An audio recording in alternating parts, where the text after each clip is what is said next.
Hello again, I'm John Terzak, and welcome to another video cooking lesson at the Seasoned Cook.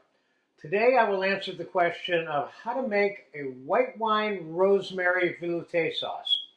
The ingredients are all here. I'm going to use a couple of cups of turkey velouté sauce. You could use fish velouté, chicken velouté, you could use beef velouté, or you could use demi-glaze if you wanted, but we're making it with a velouté sauce today. We have a couple of cups of small diced mirepoix, a couple of cups of dry white wine, a little bit of garlic, some thyme, some rosemary, and some black pepper. And we're going to start by bringing over a hot pan I have that was on the oven, hopefully not too hot. And we're going to put a little bit of olive oil in that pan, maybe an ounce. And we'll put an ounce of butter in there. And we'll put the 2 cups of mirepoix in there. Perfect. And we'll put a teaspoon of thyme in there. Put a little more olive oil in there.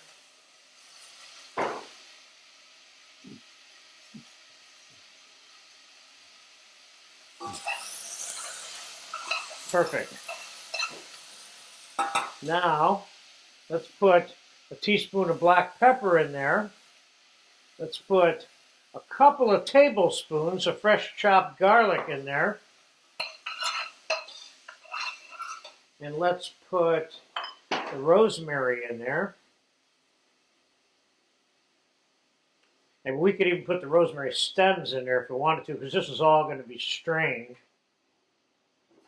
And you have a series of different velouté sauces that are made inside this course, and this is just another one. This is what I would call a secondary sauce. The velouté sauce being a mother sauce, and now we're making it, bringing it to another level, which is a white wine rosemary sauce, and we're going to put some cream in it too.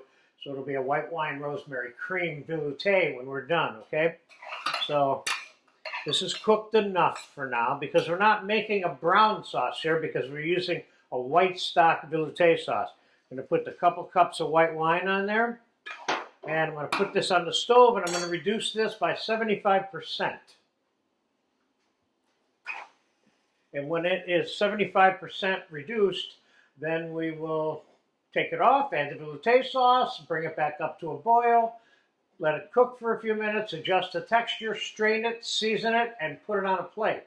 It's basically that simple, if you know how to make it. So I'll see you in about 10 minutes.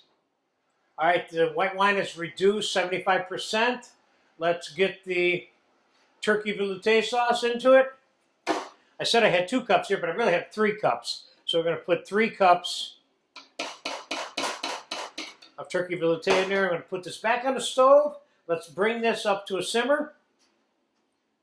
And let's let that cook for a few minutes and see how the texture is before we strain it and finish it and put it on a plate for you.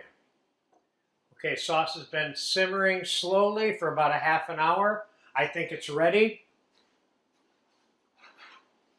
Let's get it over here and take a look. But first you should take a look and see what this looks like now before I strain it through a fine strainer here, which is what we're going to do right now.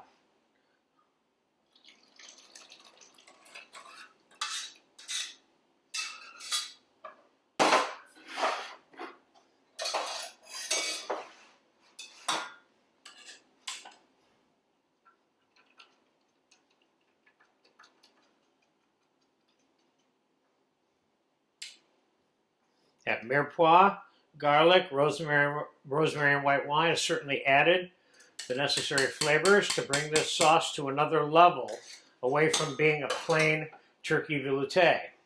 Now, it's really very velouté-ish, as in velvety smooth, the way it's supposed to be.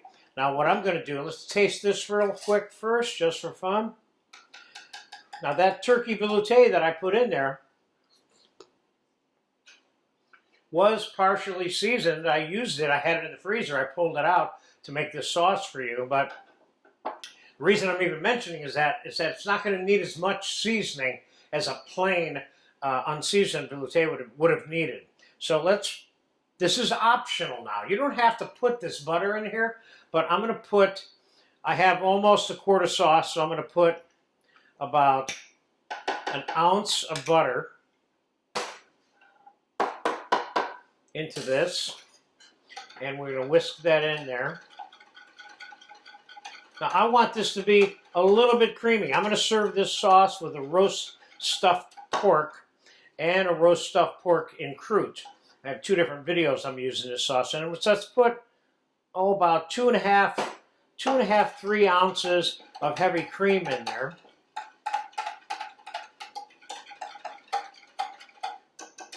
Now let's give that a taste.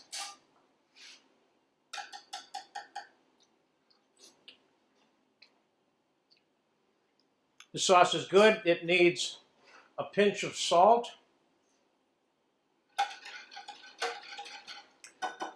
And now we're going to put some of it on the plate.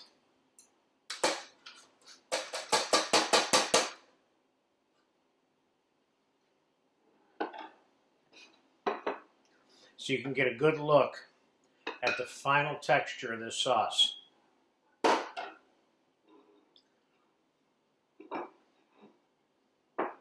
Sits on the plate evenly, not too thick, not too thin. It will stick to the food that you serve it with.